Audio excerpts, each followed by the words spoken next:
प्रदूषण नियंत्रण कार्यालयासमोर बंडखोर सेना पक्षातर्फे जोरदार निदर्शने। कुपवाड औद्योगिक वसाहतीतील केमिकल कंपन्यांवर कारवाईच्या मागणीसाठी बंडखोर सेना पक्षातर्फे प्रदूषण नियंत्रण मंडळाच्या कार्यालयासमोर जोरदार निदर्शने करण्यात आली। यावेळी आंदोलकांनी जोरदार घोषणाबाजी करून संबंधितांवर कारवाई करावी, अन्यथा 27 मे पासून बेमुदत धरणे आंदोलन करण्याचा इशारा दिला आहे।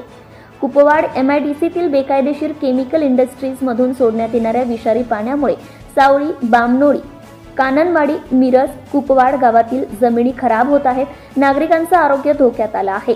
यामुळे या केमिकल इंडस्ट्रीज कंपन्यांचे परवाने रद्द करावे अशी मागणी केली आहे। प्रदूषण नियंत्रण मंडळाचे क्षेत्रीय अधिकारी संजीव रेदासने यांना निवेदन देण्यात आले। यावेळी प्रदेश उपाध्यक्ष निलेश मोहिते, कोल्हापूर जिल्हा अध्यक्ष विजय लोखंडे, हातकणंगले तालुका अध्यक्ष सुरेश आवळे, हातकणंगले तालुका युवक अध्यक्ष अभिषेक भंडारे, अजय साळवे, राहुल देडे, नारायण गाडे, सुशीला जाधव, गौतम कांबळे यांच्यासह कार्यकर्ते सहभागी झाले होते।